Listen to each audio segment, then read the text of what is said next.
Kita mulai sini.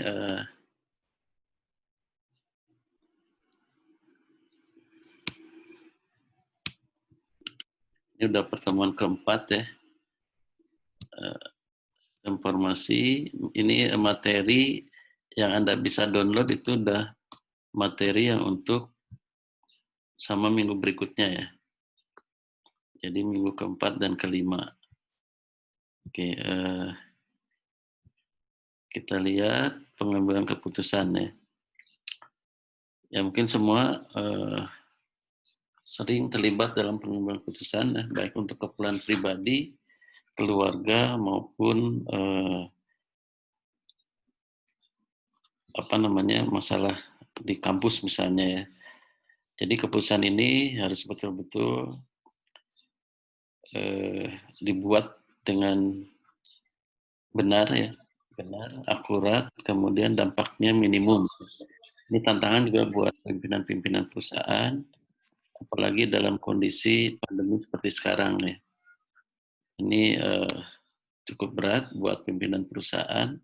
Nah, ini harus ngambil keputusan yang tepat. Nah, di sini saya akan sampaikan tahapan-tahapan pembuatan keputusan ya. Jadi di sini ada satu tahapan pemikiran ya. Jadi ketika kita akan membuat keputusan, kita harus lakukan pengamatan dulu. Pengamatan terhadap lingkungan, baik secara kontinu atau berkesinambungan maupun sesekali. Artinya kita harus selalu peduli terhadap perubahan lingkungan. Nah, aktivitas yang dilakukan adalah menemukan permasalahannya. Jadi ketika ada sesuatu gejala yang kita hadapi, misalnya perusahaan penjualan menurun, nah apa yang harus dilakukan? Seperti sekarang PT KAI misalnya, angkutan itu kan sekarang jarang mungkin ya, dulu udah dibangun bagus, pendapatan angkutan penumpang itu bisa sampai lebih dari 3 triliun, sekarang udah banyak berkurang. Nah, pendapatan PT KAI berkurang karena ada kondisi darurat. Nah, ini harus dikaji lagi apakah kondisi ini harus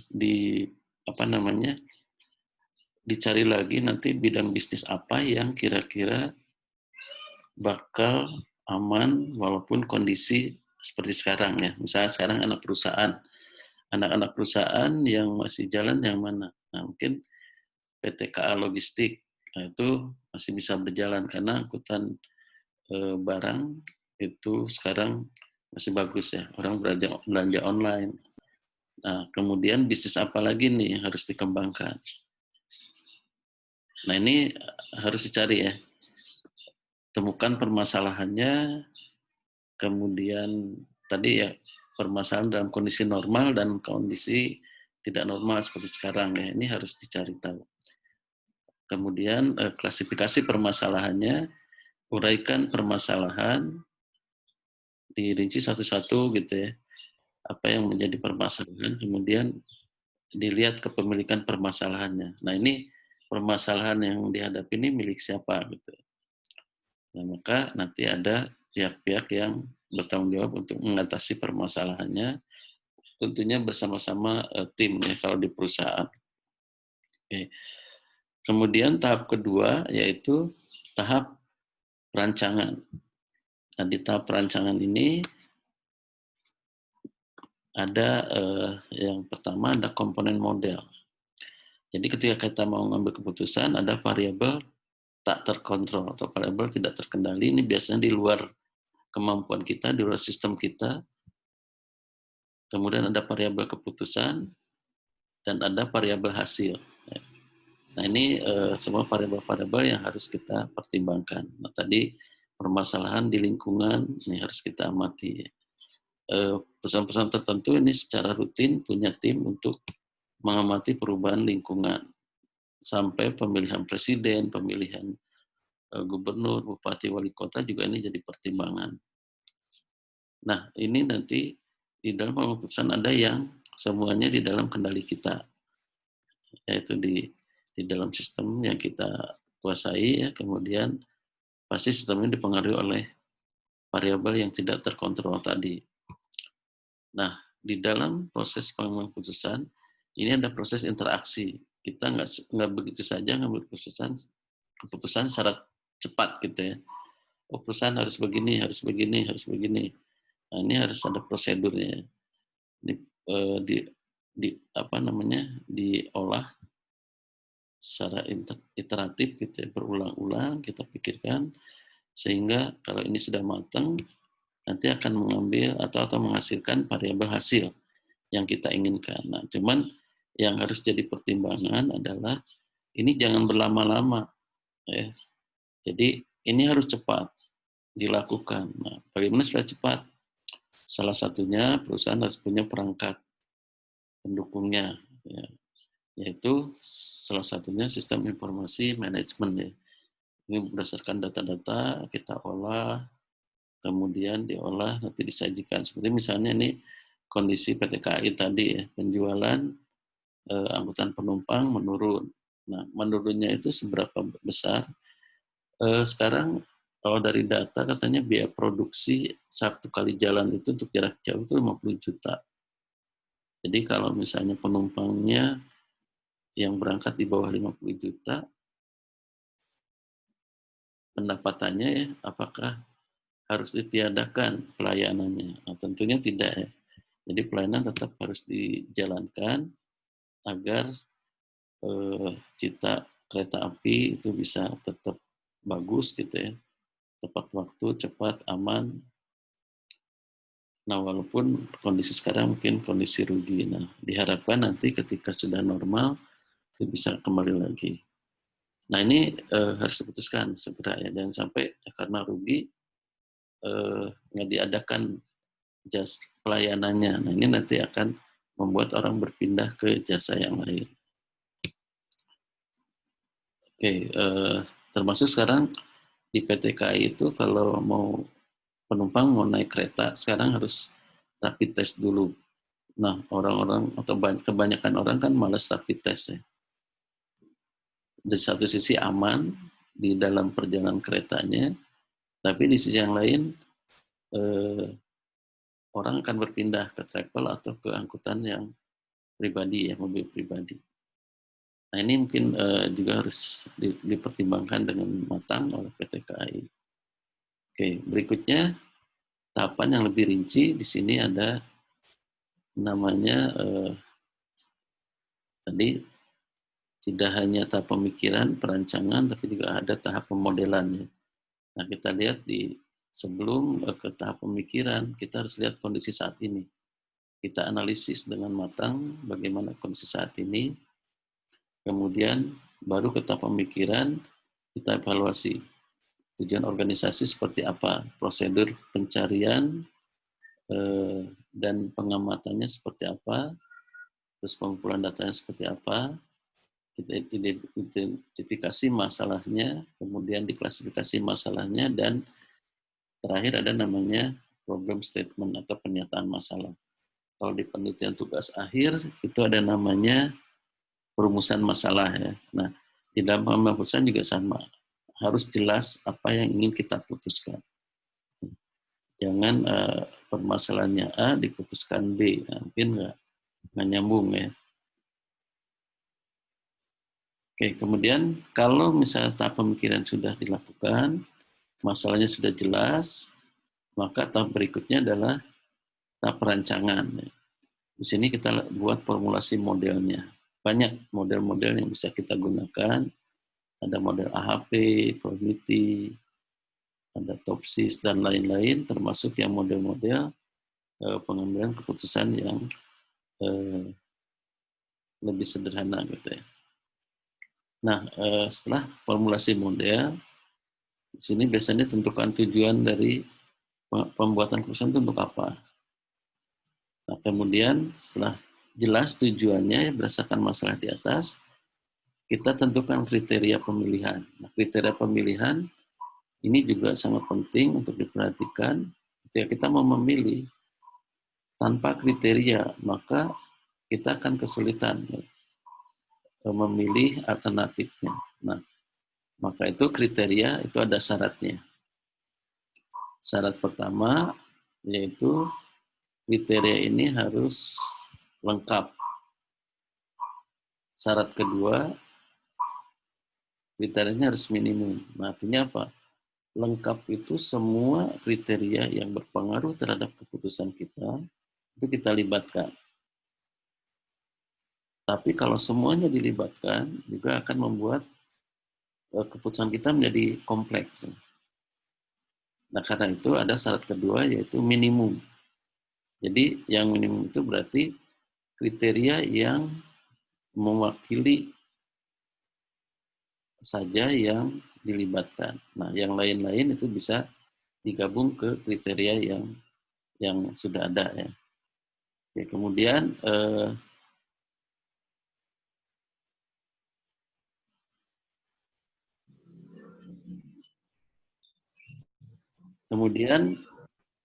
syarat yang ketiga yaitu operasional. Artinya apa? Operasional. Jadi ketika kita menentukan kriteria, ada data yang bisa kita olah. Ya, jangan sampai misalnya kita menentukan kriteria nggak ada datanya, ini nggak boleh. Ya, misalnya kalau kita milih mobil, misalnya kriterianya apa? Image atau citra atau gengsi lah. Nah, kalau gengsi ada nggak ukurannya? Nah, gengsi mungkin bisa diwakili oleh harga ya. Jadi harga makin mahal, nanti gengsinya makin tinggi. Seperti mobil-mobil mewah sekarang. Itu yang ketiga. Nah, syarat keempat yaitu redundan. Jadi jangan sampai ada kriteria yang redundan. Artinya kriteria yang satu dan kriteria yang lain itu sejenis lah.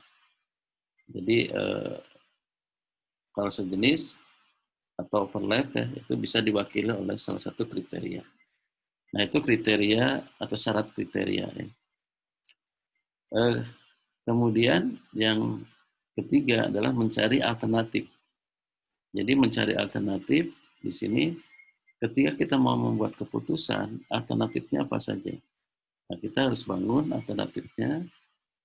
Di sini alternatif itu juga tidak sembarangan, ya, bisa kita buat. Jadi alternatif ini harus memenuhi syarat alternatif. Jadi yang pertama adalah syaratnya alternatif itu adalah sebanding. Jadi jangan membandingkan atau membandingkan alternatif yang tidak sebanding. Misalnya kita mau beli mobil, jangan kita bandingkan mobil Avanza dengan BMW. Nah, itu nggak sebanding. Maka kalau misalnya kita lihat dari sisi harga, udah otomatis Avanza yang menang karena jauh lebih murah. Nah, tadi balik lagi ke tujuannya seperti apa, kriterianya apa. Nah, alternatif ini harus sebanding. Nah, alternatif ini juga bisa diseleksi dari kriteria. Ya.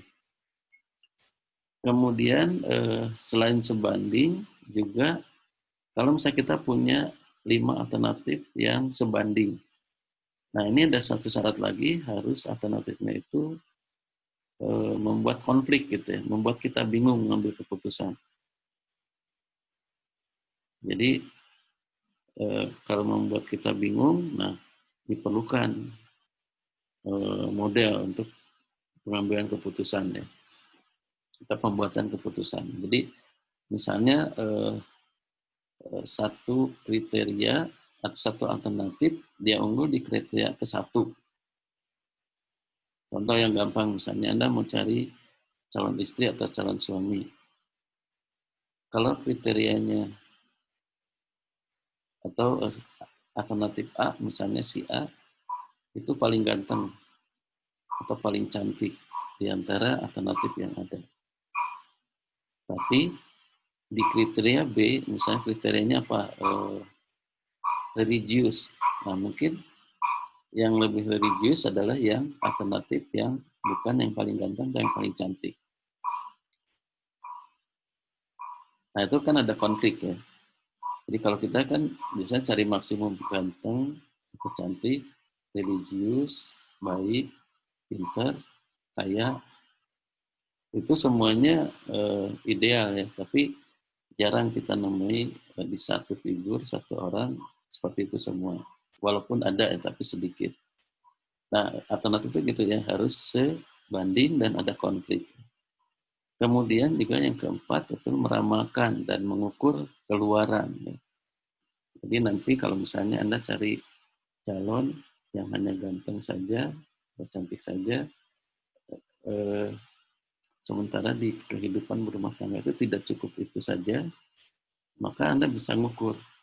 Kalau kriteria yang itu saja yang dipenuhi, nanti ketika berumah tangga akan ada masalah di A, B, C, D, E.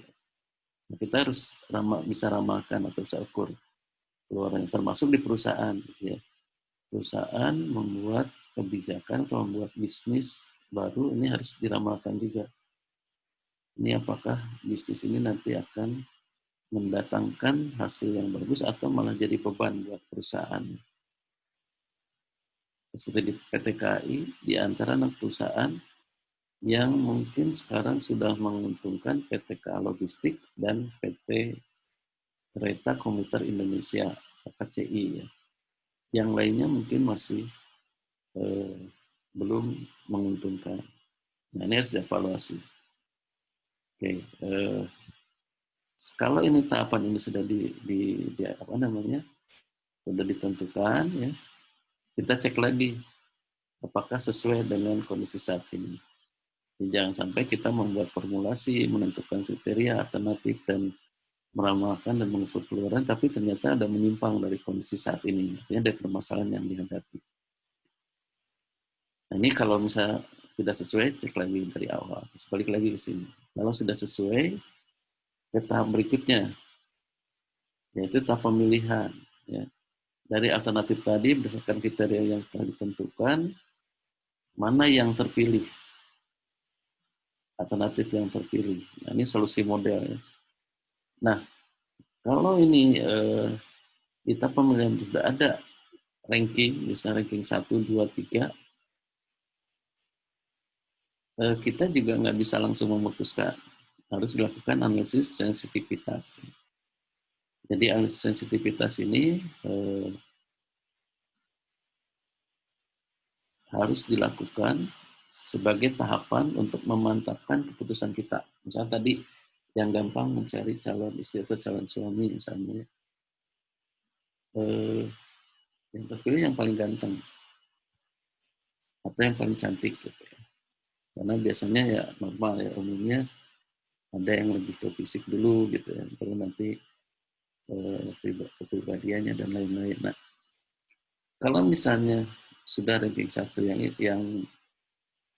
yang kita pilih, mungkin tidak hanya tadi gantengnya, tapi berdasarkan semua kriteria, terpilih si A yang kebetulan dia ganteng, karena bobot ganteng lebih besar. Nah, di analisis sensitivitas kita coba bobotnya, bobot kriteria. Kalau misalnya bobot religius ditingkatkan, nah mungkin nanti yang tadi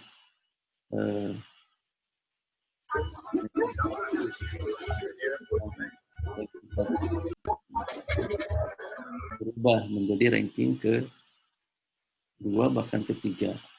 Atau yang cantik berubah dari ranking 2 atau ke-3. Terus semua kriteria bobotnya kita rubah-rubah, kita naikkan, kita turunkan. Nah, nanti ini untuk memantapkan, yang paling unggul di setiap menaikkan tambang kriteria adalah misalnya alternatif A. Nah, maka itu jadi keputusan kita untuk memilih alternatif A tersebut. Nah, di sini kan menjadi seleksi alternatif terbaik tadi ya. Kemudian setelah kita pilih yang terbaik, ada bagaimana rencana implementasi. Kemudian perancangan sistem kontrolnya atau kendalinya. Nah, maka ini juga kalau sudah di tahapan pemilihan, kita cek lagi ke atas nih, apakah sesuai dengan kondisi saat ini. Kalau nggak sesuai, masuk lagi ke sini. Tahapan berikutnya kita sesuaikan, kemudian kalau sudah sesuai, maka berikutnya adalah tahap implementasi. Nah, di tahap implementasi ini ada dua kemungkinan. Ada kemungkinan berhasil, ada kemungkinan gagal ya. Jadi ada kemungkinan berhasil, ada kemungkinan gagal. Nah, kalau gagal, kita evaluasi lagi. Nah, kalau misalnya penyebab kegagalan adalah di tahap pemilihan, maka kita perlu menyesuaikan di tahap pemikiran ini, kemudian ke tahap implementasi lagi, kemudian nanti mudah-mudahan berhasil gitu ya. Nah, kalau misalnya di sini ternyata sudah memenuhi yang diharapkan, maka kita cek di tahap atasnya, tahap perancangan. Mungkin ada kesalahan di tahap perancangan. Kalau di tahap perancangan sudah sesuai, ke tahap pemikiran, mungkin ada yang salah di sini. Kita evaluasi lagi, kita sesuaikan lagi, kemudian balik ke tahap-tahap yang berikutnya. Nah, di tahap implementasi, ya ini yang diharapkan adalah berhasil. Jadi ketika kita mengambil keputusan berhasil. Maka ketika berhasil itu kita harus cek juga ke kondisi saat ini. Nah, kalau sudah sesuai atau keberhasilan ini kan nanti kan tidak ketika diputuskan terus dilihat berhasil. Tentu ada jeda waktunya ya. Nah, jeda waktu ini nanti akan menghasilkan misalnya buat perusahaan ada keuntungan, ada permasalahan yang baru. Nah, ini nanti dievaluasi lagi di atas terus itu. Lakukan lagi proses pengambilan keputusan. Terus ini berulang-ulang sehingga perusahaan akan terus bisa bertahan, bisa survive ya, walaupun banyak kondisi yang mengganggunya ya. Oke, sekarang kita lihat struktur model. Ya. Nah, struktur model ini, jadi kalau tadi kan tahapan ininya komponen model, nah sekarang kita B-nya struktur model, yaitu model kuantitatif ya. Nah, dalam pengembangan keputusan ini model statistik ini sangat membantu. Ya. Ini ada tabel mortalitas, pengendalian, kemudian pengukuran kerja, kemudian ada model korelasi dan regresi. Ini semua menjadi dasar untuk pengembangan keputusan. Nah, tentunya tabel-tabel ini diolah ya, atau model-model ini diolah, hasil pengolahan data diolah menjadi informasi untuk apa mendukung pengambilan keputusan. Nah, seperti misalnya kalau contoh yang nyata sekarang atau yang dekat ya sekarang, statistik mengenai orang-orang yang terkena atau terpapar COVID-19 ya. Itu semua didata, semua harus dilaporkan. Nah, di situ terlihat trennya, apakah meningkat, apakah konstan, apakah menurun. Nah, masing-masing kondisi ini akan membuat keputusan yang berbeda. Kalau kondisinya meningkat terus, maka PSBB diperketat. Ya, sampai ada razia, ada sanksi hukum dan sebagainya, termasuk sanksi sosial. Kalau misalnya penyebarannya menurun, relatif menurun, nah dilonggarkan lagi, maka orang bisa beraktivitas ekonomi lagi lebih leluasa, walaupun tetap protokol kesehatan harus dijaga. Nah, ini statistik ya. Nah, kemudian mungkin Anda juga pernah lihat di grup atau di Facebook atau dimanapun ada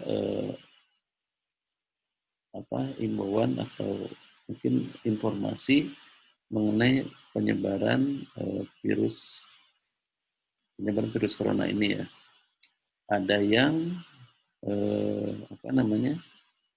ada yang kalau misalnya dua-dua yang sudah terpapar dan yang belum, yang masih sehat, tidak menggunakan masker atau tidak jaga jarak, maka kemungkinan tertularnya bisa lebih dari 95% probabilitasnya. Dan yang paling kecil kalau dua-duanya menggunakan masker, itu 2% probabilitas tertularnya. Walaupun ada salah satu yang sudah terkena atau terpapar virus. Nah, itu semuanya statistik ya. Nah, keputusan itu yang harus dijadikan dasar pengambilan keputusan, atau informasi tadi dijadikan dasar pengambilan keputusan. Kalau kita bisa kemana-mana yang aman ya pakai masker, saya berdasarkan statistik tadi ya. Oke, berikutnya ada model optimasi. Nah, model optimasi ini tentu Anda juga sudah belajar di mata kuliah OR, Operation Research. Kita bisa dicari solusi-solusi yang paling optimal dari kondisi-kondisi yang kita hadapi. Nah, misalnya kalau di sistem informasi dulu ada mahasiswa juga yang membuat sistem informasi persediaan, ya, manajemen persediaan atau inventory. Nah, di dalam sistem informasi persediaan ini nanti kita bisa masukkan model untuk optimasinya. Apakah menggunakan load for load atau menggunakan economic order quantity atau silver meal atau workload within atau yang lainnya. Ya. Ini metode-metode yang optimasi yang bisa kita terapkan di dalam sistem informasi.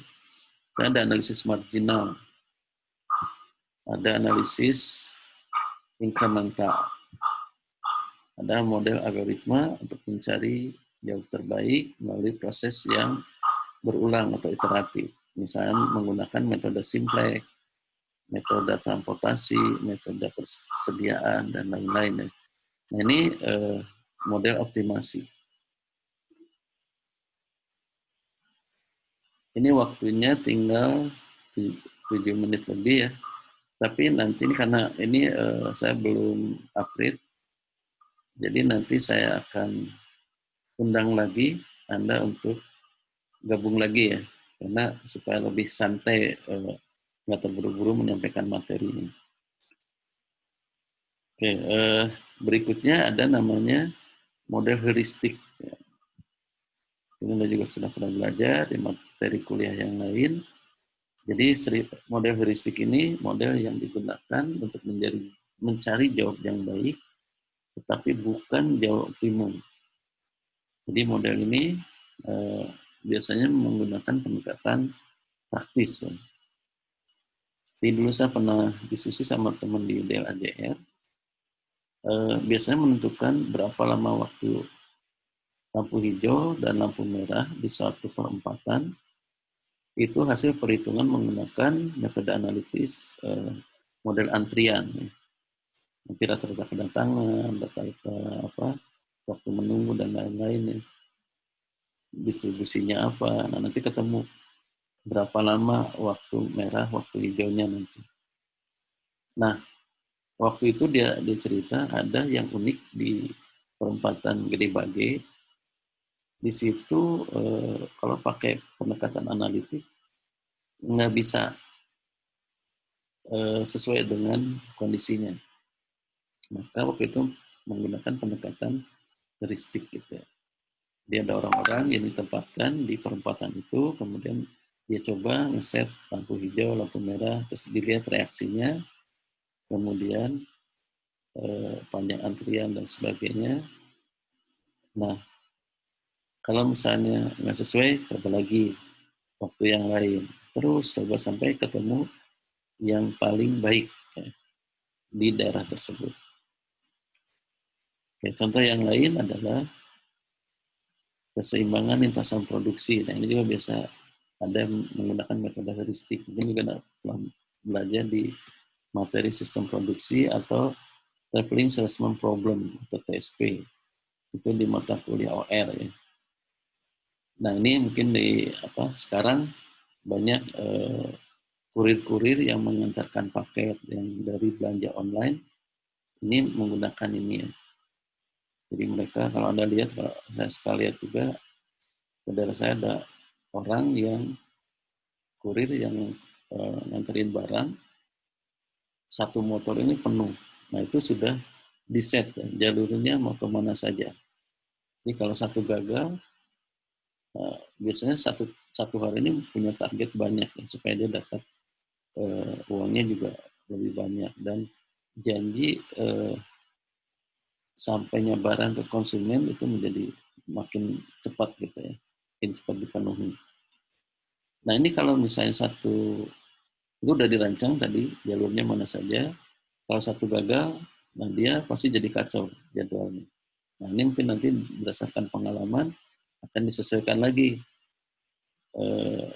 rute-rutenya gitu ya. Oke, berikutnya ada model simulasi. Ini ada materi kuliah tersendiri ya. Satu kuliah tersendiri simulasi, dan juga Anda sudah belajar atau mungkin nanti akan belajar. Nah, metode simulasi ini adalah menirukan sistem nyata dengan model biasanya di komputer, walaupun tidak harus pakai komputer, tapi sekarang dengan adanya komputer itu menjadi lebih nyata atau lebih realistis dan bisa waktu simulasinya lebih panjang, dan kita bisa menggunakan skenario yang bisa banyak gitu ya. Nah di sini nanti di model simulasi ini juga ini sebagai dasar untuk pengambilan keputusan. Misalnya ada Industrial Dynamic and Forester. Kemudian ada simulasi sistem discrete ya, atau discrete event. Nah, banyak simulasi-simulasi yang bisa kita gunakan sebagai dasar pengambilan keputusan. Oke, berikutnya kita masuk ke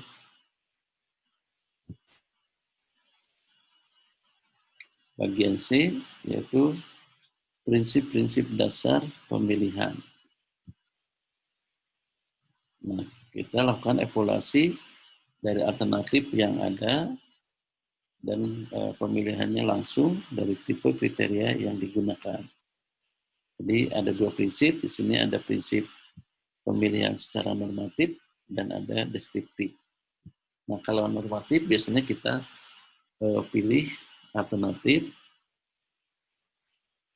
yang terbaik ya, yang dapat dibuktikan bahwa itu alternatif terbaik di antara alternatif-alternatif yang mungkin yang tadi kita sudah tetapkan ya, misalnya alternatif yang tadi sebanding dan juga masing-masing punya keunggulan. Nah, dengan multi kriteria dan juga dan proses atau model pembuatan keputusan, kita bisa yakin, apalagi setelah dilakukan analisis sensitivitas, kita bisa yakin ada alternatif yang paling baik ya. Oke, yang berikutnya adalah model deskriptif. Nah, model deskriptif ini biasanya mendeskripsikan suatu sistem seperti adanya atau akan menjadi apa nantinya. Tapi untuk membuat model deskriptif ini tidak sembarangan orang, ya, harus ada ahli atau orang yang memiliki wawasan terhadap pengambilan keputusan tersebut. Jadi dia bisa gambarkan seperti apa.